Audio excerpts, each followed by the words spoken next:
We've got Bianca Seirra here. Am I saying that right? Bianca Seirra? Sierra.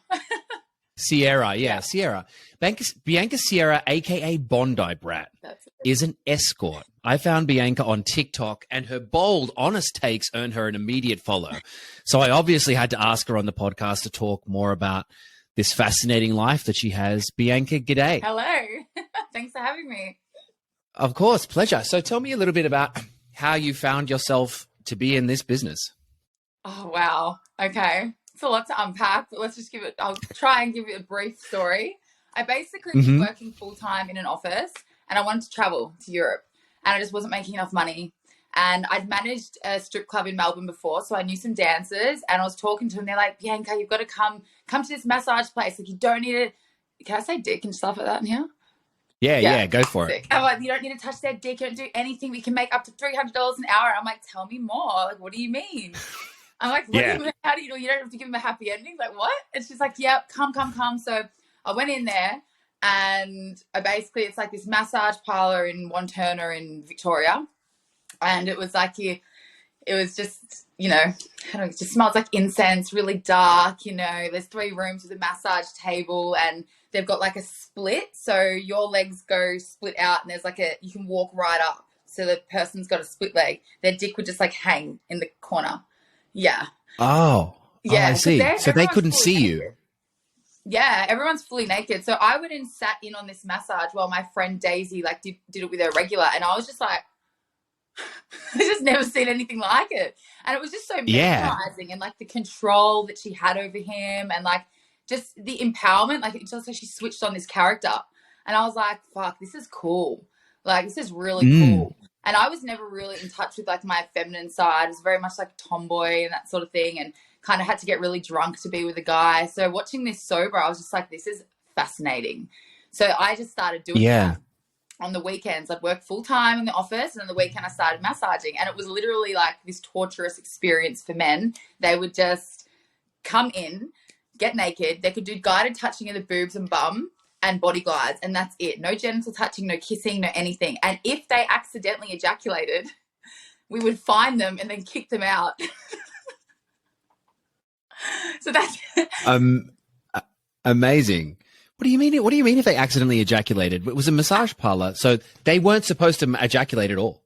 No, it was all about the tease. So it was a seductive, sensual massage, and it was all like slow and sexy, and that's the build up of tease, and that was it. And I feel like men went to that because, I mean, some people just like to be punished, but I feel like men kind of made it in their mind, well, I'm not coming, no one's touching my dick, I'm not cheating, Like, the psychology behind that is what I feel it was.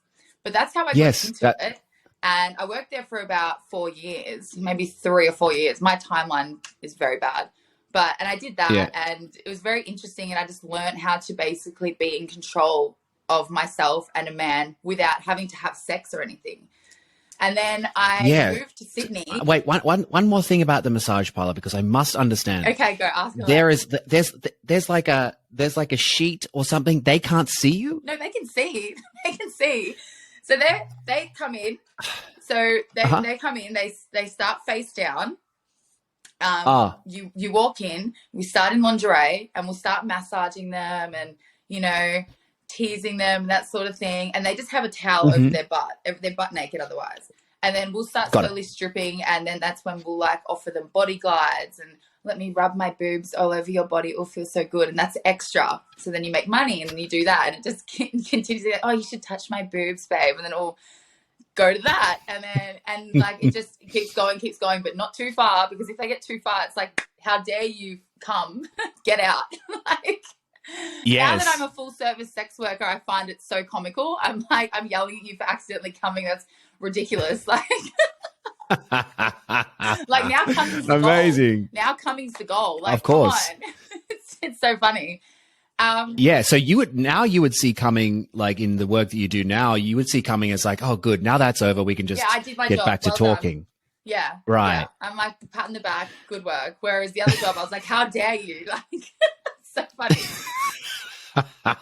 That is hilarious. Yeah, and then I moved to Sydney, and I was like, I got a job in an office again, and I was like, oh, fuck this. I just can't work for people. I'm sitting behind a desk 40 hours a week, looking at the day go by, working for someone that doesn't know who I am. Like, this is just shit. So I'm like, I'm going to start massage again, thinking I can just go in there and rub my boobs and that's it. But no, Sydney's got different laws. So sex work is fully decriminalized there. There's brothel license everywhere. So all these massage parlors are also full service brothel license and mandatory happy ending at the end. So wow. I was like, shit. Mandatory. Okay. I was like, how the fuck do you give a hand job to completion? Like, when do you ever do that? Yeah. It's that sounds like a lot of forearm strength that not many people have. No, it's tiring. Like, you do it better yourself. Why am I doing this? So I started doing that, and I remember the first time I did it, I was like, because there's mirrors all around the rooms, right? So they start face down again, and you give them a massage. This one's a bit more touchy-feely, and then you turn them on their back. And what I would do is I would sit reverse cowgirl and just, and there's, sure. Yeah, you know what I mean? I do understand, yeah. And there's just mirrors all around the room. So I'm doing my thing, and it's some time now. I'm talking 5 minutes, and I'm like, this is just. So I start looking around. I look back at this man. He's just like, his eyes are just darting around the room, just not with me. I was like, this needs to be over, like immediately. So pretty quickly after that, I just started doing full service. I was like, this is just easier. It's more enjoyable for me as well. Like, I could possibly get to come. You get to come. I get paid. Win, win, win. Yeah, sure. Yeah. And then so that developed into like working at a brothel into being an escort. Yeah. Is that right? So I was working for an establishment in Sydney called Nirvana, and that was just a full service. So it was basically a naked massage parlor with a brothel license. So you would have sex. All my regulars would come to have sex anyway. And then when COVID hit, I was like, everything closed down, and I was like, oh shit, what am I going to do? And it's kind of like that employee mentality, when you work for someone, you think you can't go on your own. It's similar to that. I thought I needed that parlor to survive. Like, how am I going to work without it? So I was really hesitant to do it. Had COVID not happened, maybe I would never have gone private. So I'm very grateful that it happened. Definitely some positives out of that. So then I just switched to private, and I put an ad up on Scarlet Blue, which is like the biggest escort, I think it's worldwide, platform where you advertise yourself. And I just transitioned from that to full service. I had a 2-bedroom apartment in the city. I had one room as my bedroom and no one would go in, and one as my office, so to speak. And I just started getting clients. A lot of my regulars came from the massage parlor, got new clients, and it just kind of went from there. It worked really well because I do OnlyFans too, and I just get them to film with me. So it was like 2 birds, 1 stone. And yeah, that's how I got into it. And they would film with you, meaning like, would they be wearing masks so they're anonymous? So point of view. So I would just be like, when I'm giving them head or whatever, I'll be like, oh, we should record this. Can you record this? And generally they're going to say yes. And then after, I'll be like, can I post this on my OnlyFans? And generally they say yes as well. So I just made a service. I added, so considering I was doing this anyway, I was like, all right, I'm going to add filming to my service. So that's an additional extra, so people can film. And in that sense, they can film us, and they can take it and do whatever they want with it as long as they don't sell it. That's theirs. And then I can then use it for my platform too. Yeah. And now, is there a girlfriend experience now? Like you go on dates with these fellas too? Yeah. So girlfriend experience, Pornstar Experience, and extreme Pornstar Experience. Oh, wow. Tell me about all the experiences. Can we please start at extreme Pornstar Experience? You want to go straight there? But because I'm interested, like, what the hell does that mean? Okay. So it's basically just a progression, and it's a good way to make your hourly rate more. But basically, my extreme, so for girlfriend experience, it's like just, hey, babe, really just like nice, still raunchy, but just a softer, not really like moaning and dirty talk, like, like raunchy. And that's for girlfriend. And generally people will take you on dates and that sort of thing as well. My niche is more Pornstar Experience. I'm more of a extreme Pornstar Experience opposed to the girlfriend experience. I think it's more fun as well. You can just be totally free. instead of holding back because, you know, they're paying for a lesser service. I'd rather just be able to have full autonomy to do whatever and just have a fun experience, try and make it as organic as possible. But basically, extreme porn star experience, there's anal, rimming on him, filming as well. Sorry. Does that mean you lick his butthole? Yeah. Oh, hectic. Okay, yeah, full on. Like you get to give it to him too. Yeah. Nothing like Nice. eating a good asshole. There is not. You're absolutely correct. But how do you feel about eating a guy's asshole, though? We don't know how to wipe like you do. No, you guys don't clean. Like, what is with that? I recently got these some wet wipes sent to me. They're called dude wipes. And I was like, this is the men should be doing this so that their women can eat their buttholes from time to time. Honestly, you just want to eat off a clean plate, do you not? Of course. Of course. Okay. Wow. So this is the extreme porn star experience is just there's more to do. There's more that you're allowed to do. The porn star experience is maybe just like there's a few things you can do, but here there are some off limits as well. So porn star experience excludes rimming on them, anal, and filming. Basically, everything else is there. So they can rim me, a lot more dirty talk, spit play, you know, a bit of BDSM, like slapping and that sort of stuff. Rougher sex. Right. And they have more control in that as well. Like with a girlfriend experience, I probably wouldn't really it would be more me fucking them, really. Whereas in porn star experience, right, a little bit more free. They have more leeway over what they can do with me. I'm fully in control the entire time, but it's just more of a free experience. That's how I'd sell it as well. I'd sell it as it's more freedom. It's more real. It's just like, you know, you and me, that's it. It's on. You know, whereas a girlfriend experience is a little bit more of a controlled environment, I would say. Yeah. So at the beginning of the girlfriend experience, I imagine you lay some ground rules. What do you do? Like, what are the ground rules? So when they book, you sort of vet them at that time, and we have like a platform where we can put their number in and see what comes up if any other providers have had a bad experience with them, and then you kind of vet them by their conversation, and it has on our profile rules and everything like that. So when they come to the booking, for my service, I like to make it as organic as possible. I really want them to feel comfortable. Like, you know, once we get the money transaction out the way, which is immediate, it's just as if we're on a date. So I don't sit there and be like, these are the rules. You can do this, you can do that. Once they've booked the service, they can see what is allowed in that service. If in the booking they push my boundaries or they're disrespectful in any way, I'll just end it immediately. So, but there's no rules. They'll come in. I'll say hello. We'll walk down. I'll offer them a drink, and while I'm doing that, they'll get the money out. I'll count it in front of them or when they're in the shower. Sorry, my dog scared me. I'll count it. Nice. Okay. What? Understood. So they're in you make them take a shower, right? At the beginning. So they shower beforehand. Good. Yeah. Good. That's smart. Yeah. And this is interesting, weird question maybe, but does anybody with the girlfriend experience or even the porn star experience ask for you to tell them that you love them? I have had a few people like that. They generally make me quite uncomfortable, to be honest. Of course. I'm really good at my job because I split it. I'm like very logical about it. I don't really bring much emotion into it. And I feel like I'm really good an actress in that part.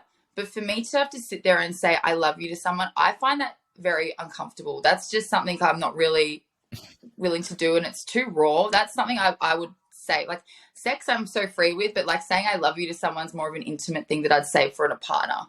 You know, that's not really a service I provide. I'm more of that's why I'm more stick to the porn star kind of way about it. You know, I like it more physical than connection emotional. Like I'm more of a kind of escort that will do an hourly booking opposed to going out for dinners and that sort of thing. Because I find it hard to keep myself as this version of me that's not my true self. And then your walls come down, boundaries get mixed up, and then that's how I feel like you can get a little bit lost in the job.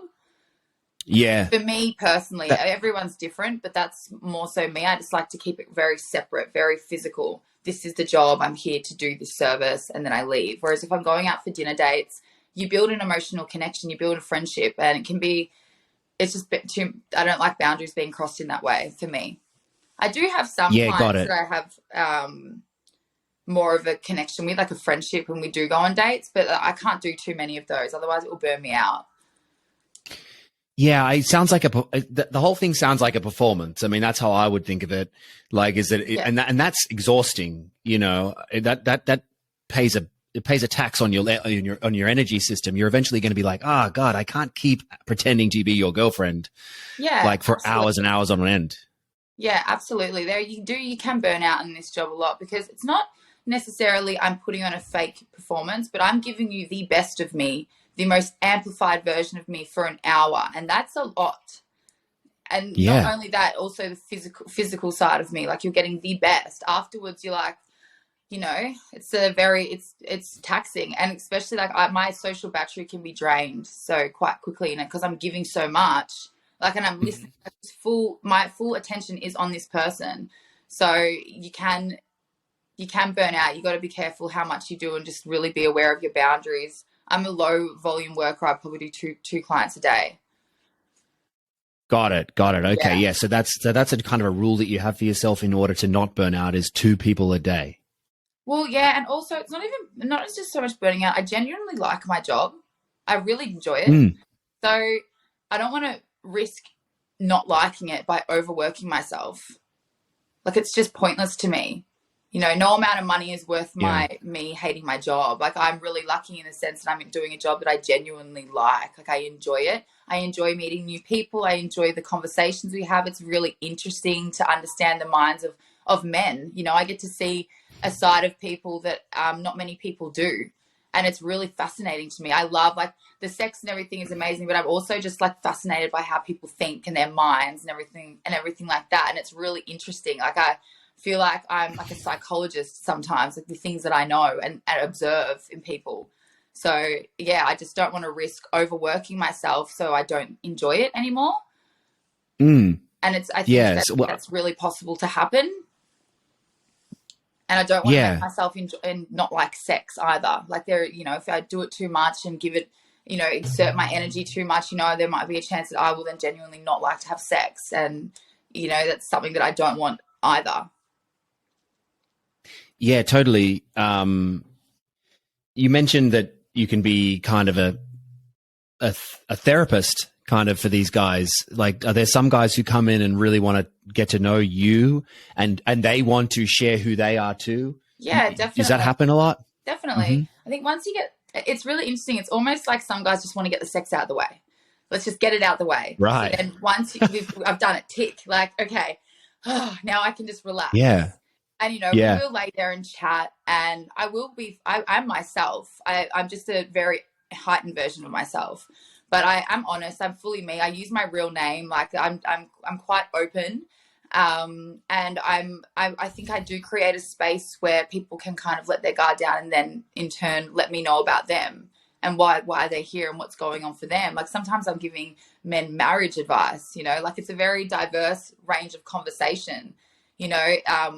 You know, a lot of men are very lonely and they don't have the space, or they haven't had the space to be vulnerable and talk about their emotions and get that kind of intimacy outside of sex, where it's just a vulnerable conversation. And that's due to like so much conditioning of what a man should be. So I do believe that escort service does not only the sex, but the other side is just a free conversation with no judgment, you know, no expectations. It's just, you can just be for an hour.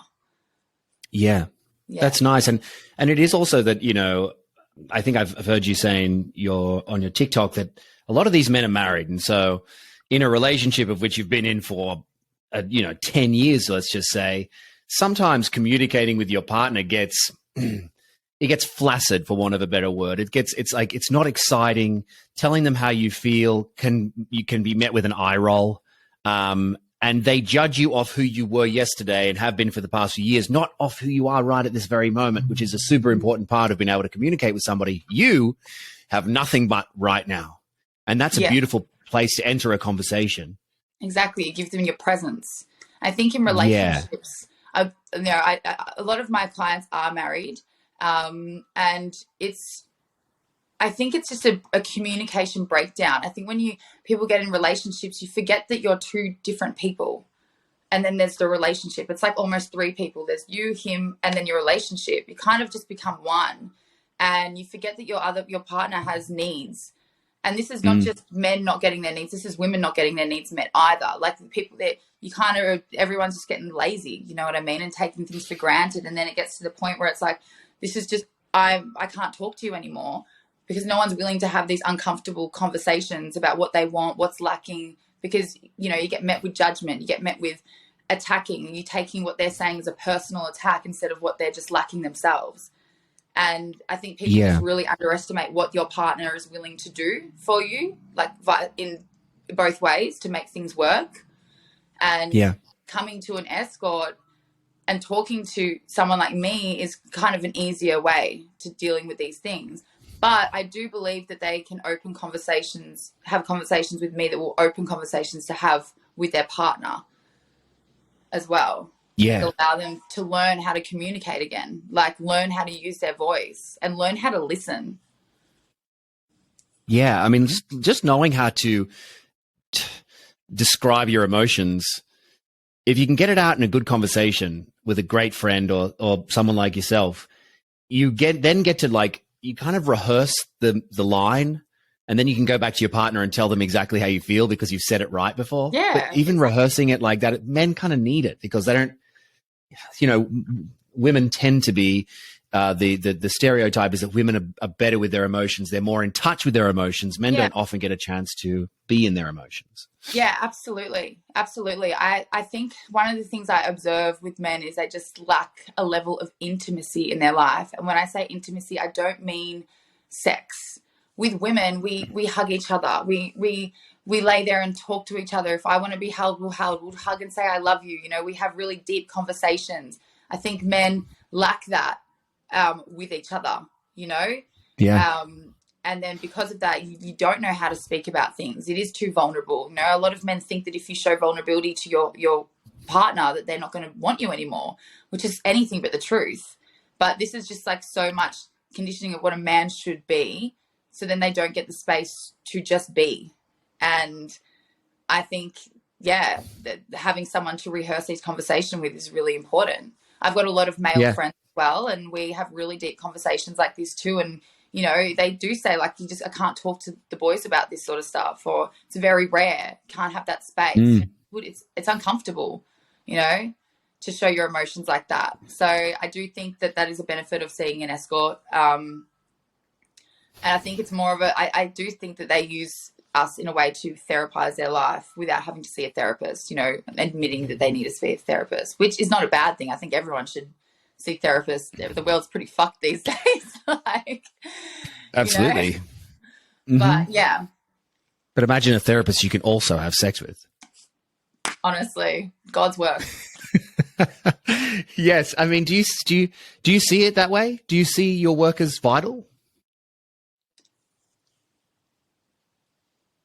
Yes. I do. Good. I do think it's vital, which that could be argumented to be. There's a lot of people that don't see it that way, but I see a side of people that, you know, they're desperate to be heard and seen, and also like have sex. And I do feel like there's a lot of people that control their urges by seeing someone like me. It's also a safer option that, you know, some of these men can be, you know, they get ignored for long enough, or they aren't getting their needs met, or whatever it may be. And, you know, it can result to violence and that sort of stuff, you know. Yeah. Sex workers do take in a lot of people that, you know, are capable of doing pretty bad things. And I feel like seeing a sex worker's energy exertion, you can get that out the way. So there's that avenue. And then there's just also just having someone to talk to. And like, I feel like if there was I think it's just a construct of society too. Like if men had more space to talk about things, and, you know, maybe they wouldn't need to see someone like me, but it's how the world is, or how it has been anyway. You know, it hasn't always been space for men to talk about their emotions how it is now. Like the generation. And you're absolutely right. I'll let you finish, please. Oh, no, I was just saying the generations probably mine and above didn't have what the platform that the younger generations have now, which is, let's talk about it, like just more of a conversation. Back then it was man up, harden up, don't cry, and they're sort of the clientele that I see, that age area, not really younger. Well, yeah, and younger, I don't know if you've heard this, but like the generation younger than us is the most undersexed generation in decades. Like, and it's not like they want sex and they're not having it. They're just not having it. Yeah. It's kind of crazy. I mean, it's kind of like if you think about, okay, I'm in my 20s and then COVID happens and you can't go out, and then you find other ways to fulfill yourself. Okay, number one, you don't know how to flirt. You don't know how to go out and speak to people, and therefore you're probably not having sex that way. Absolutely. And then also you're not, and then also you're finding other ways to get yourself off. Video games, TikTok, Instagram, however you're doing it, but you're finding other ways to do it. And I think it's really sad and really worrisome that a younger generation doesn't want to have sex. Like that's not good. I absolutely agree. I didn't know that fact, but I absolutely agree. I think that the how much we are on our phones and communicating through a phone is taking away the interaction, and it actually blows my mind, to be honest. I'm 30 and I have no idea how to date these days because everything is so on your phone, and I'm just not, which I mean I am, but it's like I can't connect with someone through an app. Like, I don't know if I like you through an app, and then everyone we go out, everyone's still on their phones. Like, you're out with your friends and you're still on your phone. Like, no one knows how to talk anymore. Communication is just, in my opinion, from what I observe, at an all-time low, and the quality of communication is terrible. You're talking about your phone, you're talking about other people, you're talking about what someone else is doing. You're not having a present conversation. People aren't connecting anymore. So I think, of course, that would relate out into sex. Like, if you can't connect through conversation, how can you connect through sex? And then you're having this terrible experience of sex of two people just literally masturbating each other. Do you know what I mean? You're not connected. You're just getting the job done. You're trying to come, you're trying to get it done, and that's it. Like, why would you want to do that? You got your hands. Yeah. Yes. Well, I don't know if you know about you must know, you may know, the Tao of Love and Sex, the Tao, I think it's pronounced Tao. And the whole idea of the Tao is that men hold on to their ejaculation. You don't ejaculate all the time. And part of what they say in the book is that men who come every time are just masturbating with somebody else. Right. They're just using you to masturbate. They say that. Right. Interesting. Yeah. So it's like, it's all about connection, but also holding onto your energy, holding onto your like vital energy. And we know that as soon as you come, like your testosterone drops like 50 points. Yeah. And men feel like going to bed after that time. So like holding onto your ejaculate is a good idea, but also it makes sex so much more intimate, because at the end of sex, usually a man wants to leave or like go to sleep or something, but you keep on hugging and you keep on kissing. Yeah. So anyone out there who's listening to this, read the Tao of Love and Sex. It's sensational. It's so interesting that you bring this book up, because I've just met someone and we have been chatting. He's been chatting about the Tao constantly, the Tao. And now you're saying this. Now I'm going to have to read this. I'm definitely going to have to read it. When you say you met somebody, do you mean you're maybe looking into dating somebody? Oh, we're just friends, but I'm open to dating. So I recently just moved to Queensland. So I still work in Sydney. I'll work Sydney 1 week on, focus on my OnlyFans here, and I'm open to dating now, yeah. And I just feel like I needed to leave Sydney in order to do that. And I'm living on the coast, just such more of a chill vibe, and people are more connected here. Do you know, it's slower. So I moved here just to slow down myself. But yeah, I am open to dating, definitely open to dating. And then what does that look like when you go on a date with a guy? Would you be upfront? You don't have to be upfront. You're pretty out there. Like, you've got your name is out there. You're on TikTok talking about it. You've got to be upfront, don't you? Absolutely. Absolutely. I honestly wouldn't really go on a date with someone if they didn't know what I did for a living, to be honest. Oh, yeah. Yeah, that's right. I'm very comfortable with what I do. It's very normal to me, but I'm fully aware and I fully respect that it's not to other people. And I wouldn't want to put someone in a position where we're having dinner and we're just saying, oh, what do you do for work? Oh, I'm an accountant. What do you do? Oh, I'm an escort. I fuck people for a living.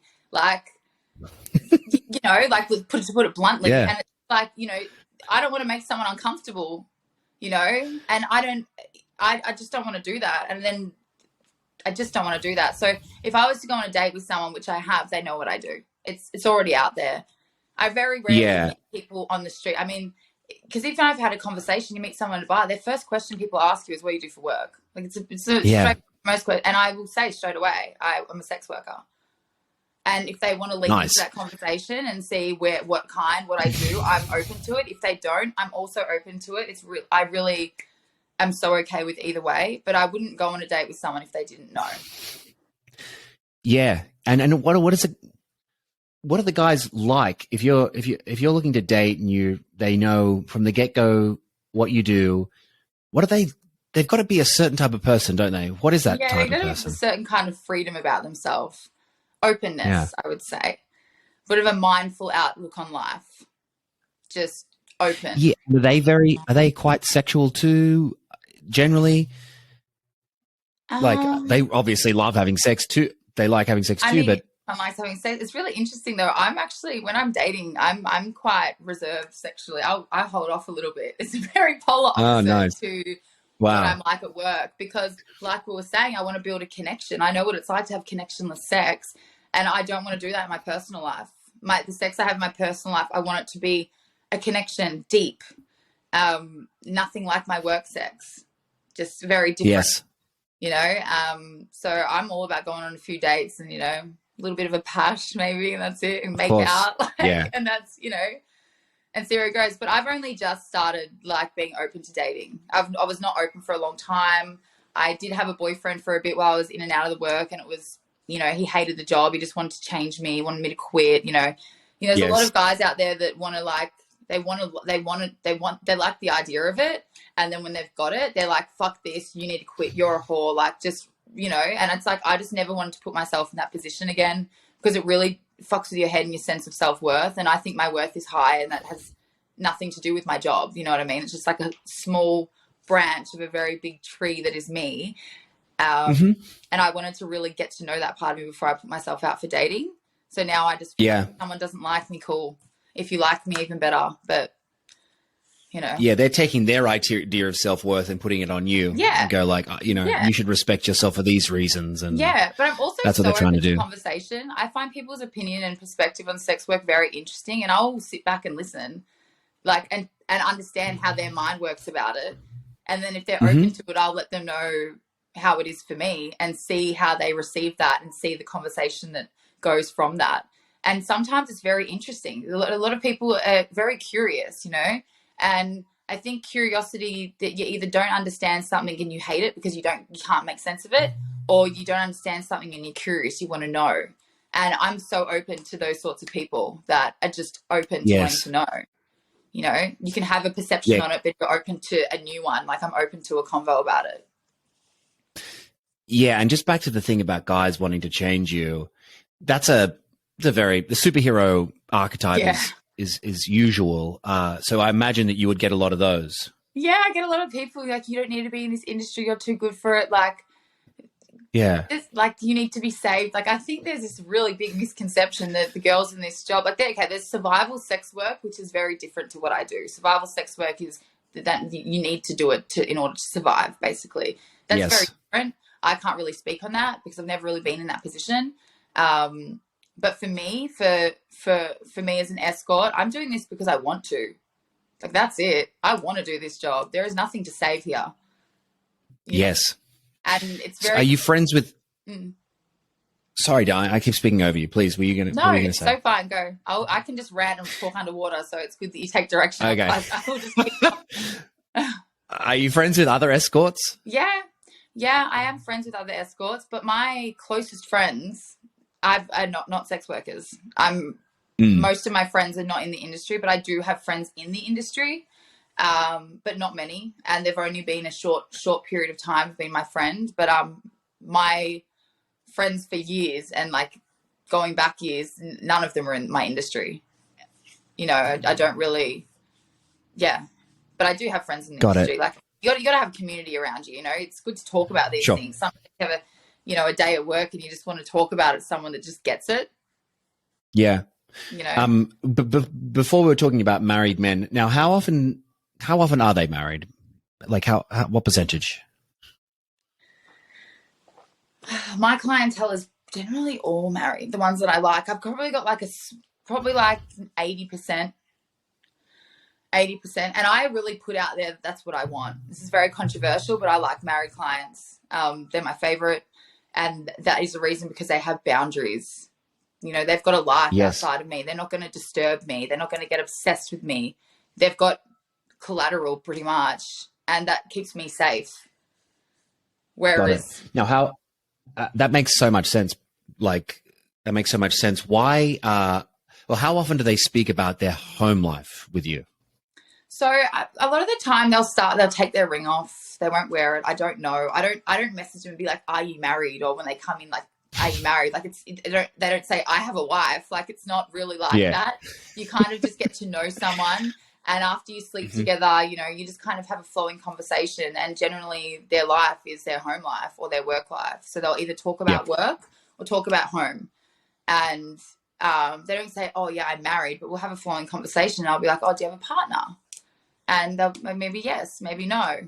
You know, I'm giving them a experience of no judgment. This is no judgment. Like, we can be free and just talk. So I'm not going to judge you if you have a wife or anything going on. And if you want to talk, it's not my job to judge. It's not my job to think about them either. My job is to be present with you at that moment. And majority of the times in that moment, they are married. Yeah. Yeah. Got it. And then do they ever develop feelings? Has that happened before? I imagine it has. Yeah. I mean, I think you develop feelings when you're sleeping with someone and communicating with them naturally. Like, you just build a connection. I've had a few that have felt a connection towards me, but it's very transactional. A lot of my clients are very successful businessmen. They have a very business mindset. So it's a transactional sense of relationship. Like, it's or feeling. They know that they've got their wife at home and their loved ones at home. And then, like, for me personally, I've not really had anyone that's wanted to leave the wife for me, and I wouldn't want that. But I also don't really allow that conversation to be. I don't really hold space for that. They kind of know how it is with me. I'm very business minded, so you're not going to walk away thinking that I'm in love with you and that I want you to leave your partner and have you questioning that. I don't want to make anyone's life harder. Yeah. And then what about for you? Do you often feel romantic feelings coming up for them? No, I never have, but I had one client that I did fall for. Wow. What was that like? Really hard, to be honest. I'm pretty sure I fell in love with him. And it was just, it's crazy because, like, you develop, I rarely develop feelings for someone. I developed feelings for this person. It was very real for me. So it's like, I'm doing a job, but also I'm having this human experience right now, which is really beautiful. And it's showing me that I'm capable of feeling love and receiving love when I never thought I was. Like, I thought that I didn't have that. So it's like, you know, it got very messy. It got very confusing. I stopped charging him. So, what happened? That money boundary's gone. You get confused, and then you feel cheap. So he'd come over, we would sleep together, and then I would leave without any money, and he would go to his family, and I'd be sitting in my apartment alone. Like, this is really shit. Like, this is not a nice feeling. And it made me act. It just really went against everything I thought, everything I told myself, my own boundaries. And it just caused massive disharmony in myself and made me act just not how I want to be. You know, it was like, this is so wrong, but he makes me feel so good, or I feel this way about him. And just, but he's married.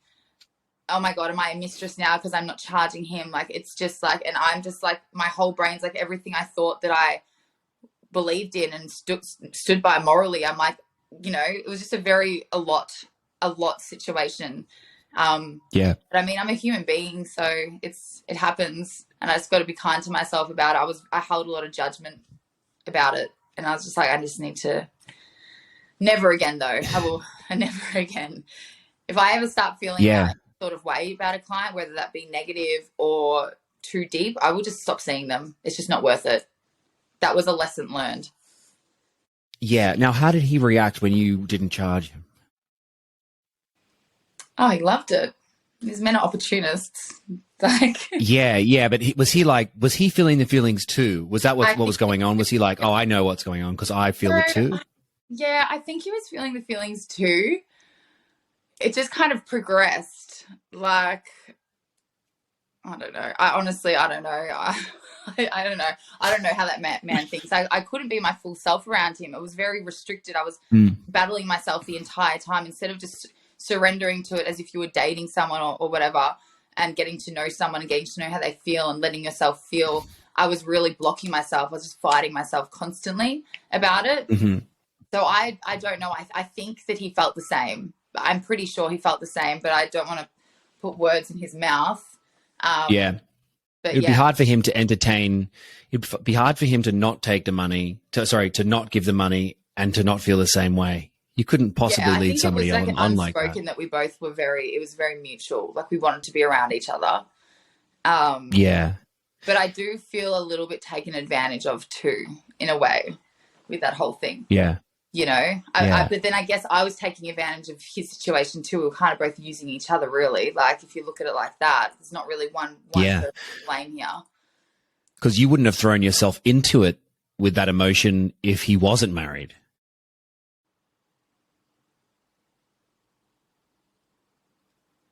Yeah, I mean, wait, rephrase that. Well, if you like dating, if you like, you know, doing your job with married men because they have boundaries, then your boundaries are also there. You go, oh, well, I know that I can get away with doing this with him and he's not going to have feelings for me. But in actual fact, that worked against you. It was like, because there's this, that I think that there's this boundary and we couldn't go any further than just within this transactional thing. You allow yourself to feel things that you wouldn't otherwise allow yourself to feel. If he wasn't married, you would have been like, oh, let's put a million walls up and let's do the thing. Let's have sex and chat. But there'll be walls up. But because there were no walls up, well, because there were less walls up because he was married, you allowed yourself. Yeah. You're very free. You can be very much authentically yourself with him in that moment because they've got a lot, you know, your life, but that also opens you up to a very authentic connection because you're both being so free. And then these feelings came out of nowhere and I'm just like, oh, fuck. And then it literally was just a contradiction. It was like, but you are married. You're all this. I can't feel this. And it was like, yeah, literally what you said. Never thought about it like that, but it is very much that way. Do you remember the moment that you fell in love with him? I still don't know if I was in love with him. I felt like I knew him from another lifetime. I can't even. Ooh. But then also we did mushrooms together. So that. Ooh, wow. Yeah, okay, exactly. So I don't know. I don't know. We had sex on mushrooms. So it's like that connection that you build then it's just like, it was just a whole mind game. I was like, you've obviously done mushrooms. So, you know, like, I'm standing in the shower with this man, staring at him like I've known you from another universe. I love you, like that. And then, oh my God, it's just all what's real, what's not. Am I feeling this? Are you feeling this? Am I just making this up because I'm on shrooms? I actually got really drunk the other night and drunk messaged him being like, oh God, I make myself sick when I drink with people. But I was like, no, go on. Was it? I just want to know, was it a real connection or was it just the mushrooms? And he just left me on red. And I'm like, I don't blame you. Like, wow, yeah. 1 a.m. I mean, totally. The mushrooms open your heart, heart so much. I love shrooms. I think they are an amazing drug. I wouldn't even call it a drug. I think they can do so much and they connect you and everything. Like, I'm not talking about doing enough so you trip. But you can just take a little dose and just everything is so beautiful and you realize we are all really connected as one and it makes you connect deeper to people when you're both doing it together and you're just more open. I feel like it just gets rid of your ego gone. Yeah. Also, you know, if you did it around another client that you weren't so into or weren't so open to being into, it would be the opposite experience. It can be hell. Like, it would be yeah, horrendous. it can be really tough. I would never would. Like, I'm very picky with who I do shrooms with. I'll microdose most days. I microdose today. Yeah. But yeah, doing it with someone, you've got to know, like, there was already a connection there established between us before we did it. But then that just like heightened it, like really just ignited it. Yeah. Yeah. Now, are there things that, are there times that you're with a guy and you're just like, oh, can this just end? Like in real life or clients?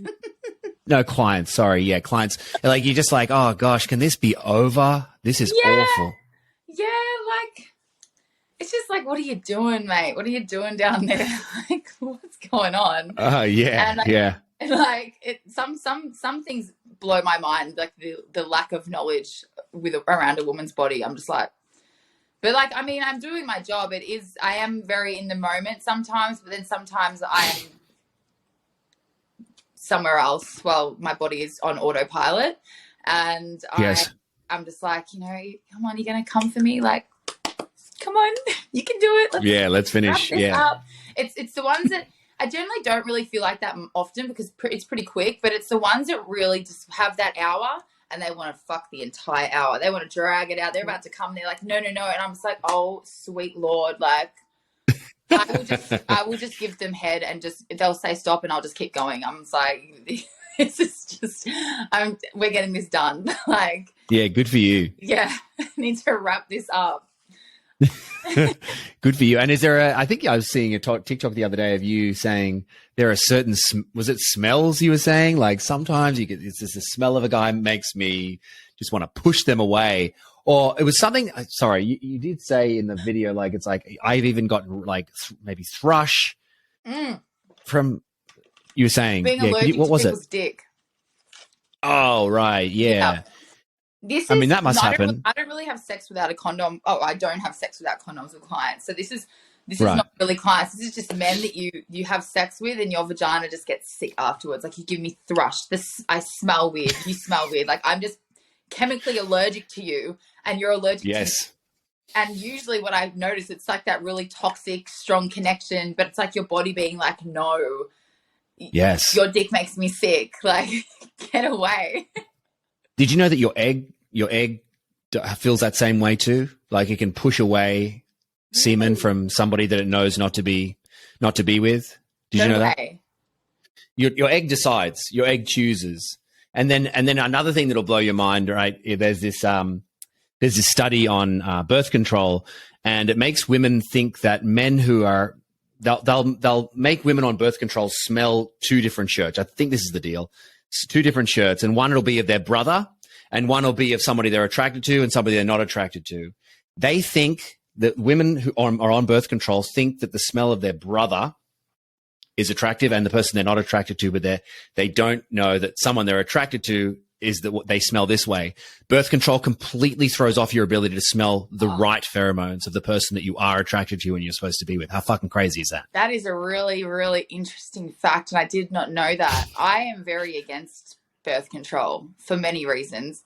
That is one of them. I do not want to smell my brother's shirt and my eggs like that. Like,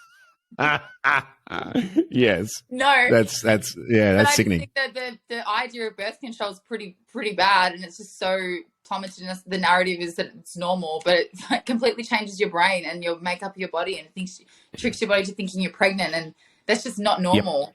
Yep. And what that does to your brain over a long period of time, like, I don't even know. Oh my God. It just can't be good. I just don't really the idea of that, like, I'll use a condom or we can pull out, or why don't you go get the snip or something? You can reverse that. Like, that's more of a logical idea for me than me taking a drug every single day that makes my body think I'm pregnant and that my brother smells good. Yeah. There's this fella who I'm friends with. We were 30 and he went and got the snip, and he's the sweetest man. Like, he's such a nice guy. And I go, why? And he goes, because I just love having sex, dude.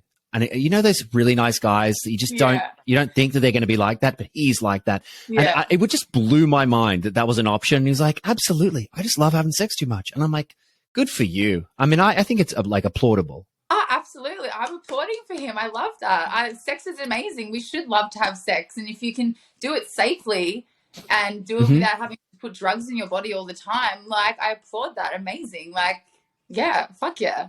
More men should do this. It just sounds so dramatic, like the snip. It's like, oh, God, I don't want to.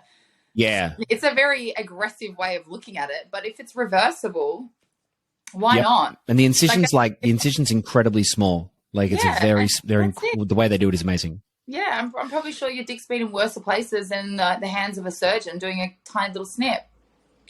Yes. I mean, what about, here's my question for you, Bianca, is where do you see yourself in 5 years? Interesting question. I've never really been much of a forward thinker because I've never really known what I've wanted to do. I kind of just am always so in the moment and just go where I flow. Like, I've never really been attracted to being in one spot or being committed to any sort of way of being. But recently, so I've taken about 3 months off work. I just needed to come back to myself. You know, I moved up here, just really wanted to get back in touch with myself and learn how to use my mind more, express my thoughts and get my voice back. I always knew I had all these amazing thoughts and opinions, but I was just like, I don't know how to give these out. And I was like, I want to be able, I still love escorting. I love what I do, my job, but it's very body. It's very body, and your body gets tired. And so I was like, I want to be able to capitalize on my mind and what I've learned from this industry, you know. And when I made that TikTok that day in bed, like, sometimes, most of the times I have thoughts, I'm laying in bed half asleep and I'm like, let's talk about it. And I had no intent of that blowing up, but it did. And then the more I talk about things, the more, people receiving what I'm saying and be like, I can relate, this is really interesting. And the more I'm doing this, the more I'm realizing I like talking to people and having conversation and connecting. I'm like, okay, well, how can I do something with this? I'm looking at, I really would like to make a podcast, I think, and go down that kind of avenue of just talking to people, having conversations, have my mum on there. She can talk about sex work with me and how she receives me doing my job and just everything. And not even sex work, just the way I think about the world, and just have conversations, just cool chats like this. I think that's something that I can see myself doing, and just adding that onto my current job. But as for like a 5-year plan, I don't know. Just kind of going with that sort of flow. I know that I'm going to be successful and I'm going to be okay, and I just have this knowing. So how I get there though, like the path to getting there, I'm not quite sure. Yeah, I want to come back to that, but I do quickly want to ask you, how does your mum receive what you do? How does she take it? I mean, I don't think anyone wants their daughter to be a sex worker. Like, I don't think they wake up and be like, this is what I want for my child. My mum and dad, everyone knows what I do. And they're just happy that I'm happy and that I'm thriving, that I am a very strong and, confident woman. For a long time, I suffered with a lot of mental illness. And I was very depressed, and I was like a shell of a woman, and I was doing jobs I didn't like and working in this constricted environment, and it just wasn't for me. Like, I just needed to be free, and this job allows me to be free. Like, I can just be. And I think that in itself would make any parent happy, that their child's happy. I don't sit there and talk to my dad, give him a call and unload what I did in a day. But, my dad said to me, are you happy doing what you're doing? And I said, yes. And he said, that's all that matters. And that's it. Don't need to really go into much more depth than that. I have more of an open conversation with my mum about it. We have a very open, open relationship. But yeah, I'd say everyone. I'm sure your dad would hear about the details. I'm sure he would just hate to hear about some of the stuff. I would hate to tell him. I would want any father would hate to hear about any sex detail of their child. It's terrible. No, exactly. And considering a lot of my clients are around his age, it's just a conversation we just don't need to be having. He loves me, I love him, he accepts me, that's it. Like, we don't need to talk about it in detail. Yeah. Okay, so I want to finish in a second. I just want to say, you are, like, your parents know how strong you are and can see this this woman who's developed, who's not a shell of a person like you used to be. I want to say I agree with that. Like, I can when I saw you online first on TikTok, I was like, okay, this person's really articulate and amazing at speaking her mind, and even more amazing in like over here now. In fact, even better. Like, I don't know, that's something that you can take on board, but you're even better in conversation than you are monologuing to the phone. And you're good monologuing to the phone. So just note that. But my advice for you, you didn't ask for, is you should get an agent, because I actually think you're a personality. And I think you've got something to give. You should be on, you could get into acting if you wanted to, but I think that you're a personality who should be on, who should be out there, maybe making radio. I don't know. But get an agent, because you're something. Okay. You're obviously like really good looking, but you can speak. You're great at articulating. And I know that you want to get fun. Like, I know that you want to have fun when you talk. Yeah. And that's joy, man. That's like, people love that shit. So I say go for it. I really wanted to have you on here. So part of why I did was to encourage you. You got to get out there, man. Like, people need to see you. Oh, thank you. That's really kind. Yeah, no, it's serious. It's serious. It's true. Get an agent. Like, the people should know who you are, and you should be doing TV appearances and radio appearances. And then at some point you should maybe be a host or a radio host or something like that. I highly recommend that for you. Yeah, and but if you love if you love what you're doing, keep loving what you're doing. There's also this over here that you could do. I would love to do that. I definitely have always thought that I am just me is enough. Like, I don't know, like I don't have any skills, but I am just me. And I would love to like monetize that in a way that's not just my body, like I said, and using my voice and speaking and connecting with people and that sort of stuff. That would be really, really cool. So it makes me feel very excited that you see that. So thank you. Oh, I can see it for sure. Yeah. Well, let me know if I can help you in any way. But in the meantime, how can we follow you and watch this journey bloom? Okay, so my TikTok is BondiBrat _. So that's where most of it happens. And then I do have Instagram. It is Bianca Seirra, which is Seirra. I spelled. Oh, I couldn't find you on there. I just tagged you in a post, so I'll DM you now. Oh, okay. Off this. But yeah, my oh, no worries. I couldn't find you. I thought that was just a TikTok thing, and you were keeping your name safe, but you're not doing that. No, I'm not. Maybe I mean, you know what? I do need an agent. I'm not very good at social media and that sort of stuff. So my Instagram's not very exciting, but there's some nice photos on there if you want to see a nice photo. But I will DM you after this so we can follow each other. Yeah, so that's how you can find me. Also, my OnlyFans is BondiBrat. So you can search me on OnlyFans, and my Twitter is BondiBrat420. So to see more of me. BondiBrat420. Yeah, it's cliche. Are you a stoner, or you were? I smoke a bit of weed. My go-to things would smoke a bit of weed or have some shrooms, Yeah. I feel you on that. I feel you on that. I like beer and mushrooms. I recently did some MDMA. That was really nice. Good MDMA. But I feel like I'm going into the sobriety route, like not off all drugs. I don't want to say goodbye to mushrooms. But I'm thinking alcohol. I may be putting away for the rest of my life soon. I just don't think it's just, I wake up feeling shit. It's not worth it. And it's really not good for you. And the amount of research that's coming out now, there's no doubt, like, it's not good for you. Your body. Yeah. So I think that there's a better way to do it. It makes you act. I prefer myself sober, and then I drink. I can be a bit of a dickhead, and it's like, and I feel shit, and I send out stupid text messages. I agree. Like I like the social act, having a drink with dinner. Going out for a nice meal and having a drink like that. But yeah, I agree. I would much rather be sober or take some shrooms and go out dancing, go home, feel great the next day. I actually agree. It's something that it's a lot of unlearning to do, not having a drink. But yeah, it's hard because it's societally like the way that it is. And the only drug, I saw this post the other day and I thought it's so true. It's like, there's only one drug. If you stop doing it, people will ask you why you're not doing it.